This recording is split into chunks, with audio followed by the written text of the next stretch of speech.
تو میرے نبی پاک نے فرمایا تو رب کے بارے میں جیسا گمان کرے گا اللہ بھی تیرے لیے ویسا ہی بن جائے گا، اللہ ویسا بن کے تجھے نوازے گا۔ اگر تیرا یہ ذہن بن جائے نا کہ جو اللہ مجھے دے گا وہ مجھے ہی دے گا، تو اللہ تبارک و تعالیٰ سب سے بڑھ کر تجھے ہی عطا فرمائے گا۔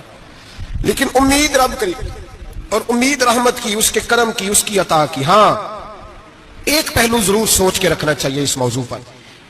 ساری دنیا نکما کہہ دے تو بیٹا ماں باپ کے نزدیک نکما نہیں ہوتا۔ باپ بیچارہ ایک غلطی کا بچہ کرتا ہے تو وہ جاتا ہے، دوسری کرتا ہے تو جاتا ہے، تیسری جگہ بھی اس کے حصے کی معافی مانگنے جاتا ہے، بڑا کچھ کرتا ہے۔ پھر ایک وقت آ ہی جاتا ہے کہ جب باپ مجبور ہو کے اخبار پہ اشتہار دیتا ہے کہ میں نے اسے آگ کر دیا ہے، اب میں اس کے سیاہ سفید کا مالک۔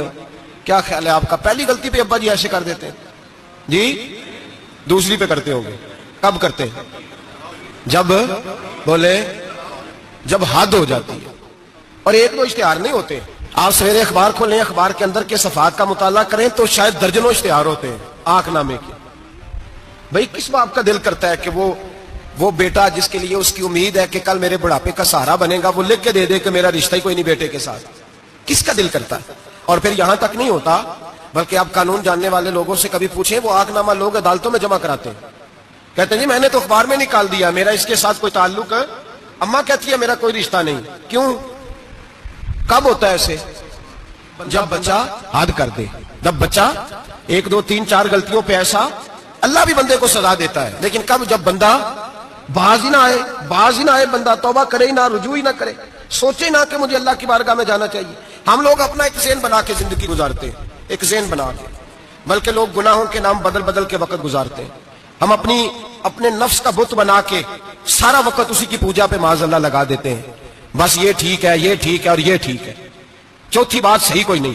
اسی کے اندر ہم الجھے رہتے ہیں میرے بھائی، رحمت الہی کا غلط تصور اپناتے ہیں۔ او میرے بھائی، کسی بندے کی مجبوری تو معاف ہوتی ہے، لیکن اگر کوئی جان بوجھ کے زیادتی کرے تو وہ اس کی معافی، جس بچے کو پتا ہو نا استاد کو کہ اس کے واقعی گھر میں فوتگی ہو گئی تھی، استاد اسے سزا نہیں دیتا۔ جس کا پتا ہو کہ واقعی یہ بیمار تھا تو استاد اسے کلاس میں کھڑا نہیں کرتا۔ جس کا پتا ہو کہ یہ زیادتی کر رہا ہے، جان بوجھ کے کر رہا ہے، استاد اسے ڈنڈوں سے مارتا ہے اور زیادہ مارتا ہے، کہتا ہے تو نالائق ہے، تو جان بوجھ کے کرتا ہے۔ میرے بھائی اللہ کی رحمت ہے، ہر ایک پہ برستی ہے، لیکن ایک بندہ کھڑا ہی ہو جائے رب کے مقابلے میں، وہ نہ نماز پڑھے، نہ مسجد آئے، نہ کوئی کام کرے، نہ وہ دین کی طرف توجہ کرے، نہ وہ کبھی اللہ سے استغفار کرے، نہ وہ کبھی جائز کام کی طرف توجہ کرے، ساری زندگی حرام کٹھا کرے، ناجائز کرے، تو اب تو نے حد کر دی۔ تیرے پاس غضب آیا نہیں، بلکہ تو نے غضب کو آواز دی ہے۔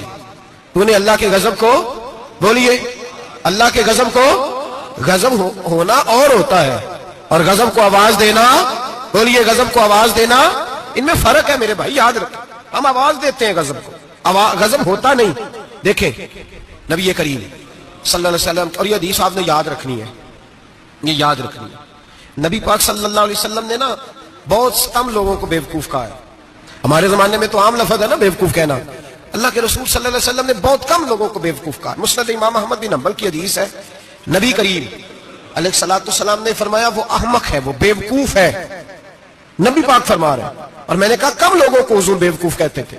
نبی کریم علیہ الصلوۃ والسلام نے فرمایا وہ بندہ بیوقوف ہے جو سارا دن اللہ کی نافرمانی کرتا ہے اور پھر بھی رب کی رحمت کی امید کرتا ہے، تو بیوقوف ہے۔ صبح سے شام تک لگا ہوا ہے، میں نے نہیں اللہ ماننی، میں نے نہیں تیری ماننی، معاذ اللہ میں نے نہیں ماننی، شام ہوتی ہے تو کہتا ہے اللہ بڑا مہربان ہے بخش دے گا، تو بیوقوف ہے، تو بیوقوف ہے۔ تو بتانا کیا مجبوری تھی نماز نہ پڑھنے کی؟ کس نے تجھے گن پوائنٹ پہ کہا تھا حرام کھانے کو؟ اور فلاں آدمی کی تو نے غیبت کی تو تیرا اس میں کیا فائدہ تھا؟ یہ جو تو نے صرف 10 بندوں کو ہنسانے کے لیے جھوٹا لطیفہ سنایا، اس میں تیرا کیا نفع تھا؟ تو صبح سے شام تک نافرمانی کرتا ہے، شام کو کہتا ہے اللہ کریم ہے معاف کر دے گا، اللہ مہربان ہے معاف کر دے گا۔ استاد مہربان ہوتا ہے کہ نہیں؟ فیل کیوں کرتا ہے امتحان میں؟ بولے استاد باپ ہوتا ہے نا، اس کا دل کرتا ہے شاگرد فیل ہو جائے، تو کیوں کرتا ہے؟ لیکن شاگرد نے زیادتی کی، اس نے پڑھا نہیں، اس نے، میں نے کہا باپ آنکھ نامہ لکھواتا ہے، مجبور ہو کے لکھواتا ہے نا۔ او بھائی یاد، بڑی پیاری مثال ملا رومی لکھتے ہیں، کہتے ہیں میرے گاؤں کی ایک بی بی تھی، اس بی بی نے ایک بچڑا پالا ہوا تھا۔ دیہاتوں میں نا بوڑھی مائیں بچڑے کو پیڑا دیتی تھی اور نام بھی رکھ لیتی تھی، کسی نے مٹھو نام رکھا ہوتا تھا، کسی نے کوئی نام۔ کہتے ہیں ماں نے بچڑا رکھا ہوا تھا، اماں اس کو آواز دیتی تو بچڑا دوڑا آتا، اماں اس کو پیڑا کھلاتی، بچڑا بڑا پیارا تھا، جوان ہو گیا۔ اماں اس لیے بچڑا پال رہی تھی کہ جب بچڑا بڑا ہو جائے گا تو ہال کے اندر بچے اسے لگائیں گے, کھیتی میں ہال چلائیں گے. بچڑا بڑا ہو گیا, اماں کے بیٹے کہنے لگے اماں لا تو نے بڑا کھلا پلا لیا, اس سے کوئی کام لیتے ہیں. ہال کے آگے لگایا تو کہنے لگا میں نے تو نہیں چلنا. اماں کے پاس آئے, کہنے لگے یہ نہیں چلتا. اماں کہنے لگی چلو ٹائم دو تھوڑا سمجھ جائے گا. پھر موقع دیا, پھر آئے کہ اماں اب تو ہم نے اس کے ناک میں نکیل بھی ڈال دی ہے لیکن اب بھی یہ حال میں چلنے کو تیار ہے. مولا رومی رحمت اللہ علیہ فرماتے ہیں پھر کہا اماں سے, اماں کہنے لگی چلو تھوڑا ٹائم اور دے دو سیانا ہو جائے گا. تھوڑا ٹائم اور دیا, ڈنڈے بھی مارے لیکن وہ سیانا ہونے کو تیار ہے. اب اماں کے پاس آئے تو اماں مجبور ہو گئی, دل نہیں کرتا تھا. کہنے لگی جاؤ پھر کسائی کے ہاتھ بیچ ڈالو. وہ گیا کسائی کے پاس, اسے کاٹا گیا, اس کی کھال اتاری گئی, اس کے چھوٹے چھوٹے پیس کر کے کھا گئے لوگ. وہ مار ہو رہی تھی, لوگوں نے اماں سے کہا تجھے تو بڑا پیارا تھا, تو نے کٹوا کو دیا. تو اماں کہنے لگی پیارا تو بڑا تھا پر مانتا نہیں تھا. پیارا بڑا تھا, کاش بات مانتا, مقصد پورا کرتا تو کبھی بھی کاٹا. بھائی رب کریم نہیں چاہتا بندہ دوزخ میں جلے, اللہ کی رحمت نہیں چاہتی جہنم میں جلے, پر بندہ مانتا ہی نہیں, یہ تیار ہی نہیں ہوتا. یہ سویا ہوا ہے سویرے, یہ وہ گپے لگا رہا ہے عصر کے وقت چوراہے پہ کھڑا ہے, نماز پڑھنے نہیں آیا. اس نے ساری زندگی میں درجنوں لطیفے سیکھ لیے, ہزاروں کہانیاں سیکھ گیا, قرآن پاک پڑھنا نہیں سیکھا. اس نے زندگی کی ہر چالاکی سیکھ لی ہے, نہیں سیکھی تو اپنے رسول کی حدیث نہیں سیکھی, نہیں سیکھا تو دین کی ضروری باتوں کو نہیں سیکھا. اب رب کی رحمت تو نہیں چاہتی کہ بندہ جہنم میں جائے, وہ تو مہربان ہے, لیکن رب کریم کا قانون کا تقاضا یہ ہے کہ جو احکام پورے نہیں کرے گا اسے پھر دوزخ میں ڈالا جائے گا. تمہارے بزرگ فرمایا کرتے تھے اصل بات یہ ہے کہ اللہ نہیں مسلمان کو دوزخ میں ڈالنا چاہتا, مسلمان اپنی مرضی سے چھلانگے لگا رہا ہے, یہ خود چھلانگے لگاتا ہے, یہ باز نہیں آتا. آپ یقین کریں بڑی ذمہ داری کے ساتھ, بڑے خلوص کے ساتھ اور بڑی دیانتداری سے تجربے کی بات عرض کرتا ہوں. ہمارے بہت سارے گناہ ایسے ہیں جن گناہوں کا ہماری دنیا داری کو بھی کوئی فائدہ نہیں, کوئی فائدہ نہیں ہماری دنیا کو بھی اس غلطی کا. میری باتوں کی سمجھ آ رہی ہے آپ دوست؟ کچھ گناہ ایسے ہیں, ایک تو ہوتا ہے کہ دنیا کا کوئی فائدہ ہو, اس گناہ میں ہماری دنیا کا بھی کوئی فائدہ. جو آدمی جھوٹے لطیفے سناتا ہے, جھوٹ بولتا ہے, جھوٹ کوئی فائدہ نہیں اسے, لوگ 10 منٹ ہنستے ہیں اور باہر جا کہتے ہیں یار یہ تو کوئی غیر سنجیدہ آدمی ہے, وہ عقل ہی نہیں. کیا فائدہ کمایا اس نے, کیا نفع لیا اس نے؟ جو آدمی بڑھ بڑھ کے باتیں کرتا ہے, 2 4 5 10 آدمیوں کی غیبت کر جاتا ہے, لوگ کہتے ہیں یار بڑا چغل خور ہے. کیا کمایا اس نے زندگی میں؟ کچھ حاصل کر لیا اس نے؟ ہمارے بہت سارے گناہ میرے بھائی وہ ہیں جن کا ہماری دنیا کو بھی کوئی فائدہ نہیں. تو کیوں نہ ہم ان گناہوں کو چھوڑ دیں تاکہ ہمارے دین کو تو فائدہ ہو جائے, دین کو تو فائدہ ہو جائے. صرف زبان کے ذائقے ہیں, کچھ دیر کے لیے ہماری طبیعت کے تقاضے ہیں, 10 منٹ کی مسکراہٹ ہے جس کے لیے ہم اللہ تبارک و تعالیٰ کا قانون توڑتے پھر جا رہا ہوں. میرے حبیب کریم علیہ السلام نے مسلمان کو کہا ہے کہ تیرا رب تو چاہتا ہے کہ بس تو آ جا, وہ تجھ پہ رحمت نازل کر دے گا. آنا تو شرط ہے کہ نہیں, آنا تو شرط ہے کہ نہیں. اچھا چلیں یہ بتائیں, جو آدمی 1 سے لے کر 31 تاریخ تک ڈیوٹی کرے اس کو تنخواہ لینے جانا پڑتا ہے کہ تنخواہ گھر آ جاتی ہے؟ بول کے بتائیں. پھر بھی جانا پڑتا ہے, کہ میں نے ڈیوٹی پوری کی ہے, پھر بھی جانا پڑتا ہے. ڈیوٹی پوری کرنے کے باوجود تجھے تنخواہ لینے, اور ہو سکتا ہے کہ یہ بھی کہا جائے ابھی آئی نہیں کل آنا, ہو سکتا ہے یہ بھی کہا جائے پرسوں آنا. یہ بھی ممکن نہیں کہ فوراً او خدا کے بندے تو آتا ہی نہیں خدا کی رحمت لینے, تو اس کے گھر کی طرف رجوع ہی نہیں کرتا, تو توجہ ہی نہیں کرتا, تو کہتا اللہ مہربان ہے. بھائی مہربان تو ہے, تو رحمت لینے آیا ہے, تو نے کوئی بہانہ بنایا اس کی رحمت کا؟ اللہ کی رحمت قیمت نہیں مانگتی, بہانہ مانگتی ہے. پر بتانا تیرا کوئی بہانہ ہے کہ نہیں؟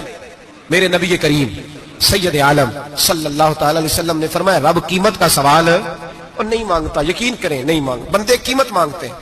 آپ 100 دفعہ مسکرا کے بات کریں, ایک دفعہ نہ کرے تو کہتے ہیں مولوی صاحب امیر ہو گئے, اب تو صحیح سلام بھی نہیں لیتے. ایک دفعہ ہو سکتا ہے بیچارہ پیٹ میں درد ہو رہی ہو سکتا ہے گھر کی کو بہت بڑی ٹینشن ہو سکتا ہے کوئی مجبوری ہو.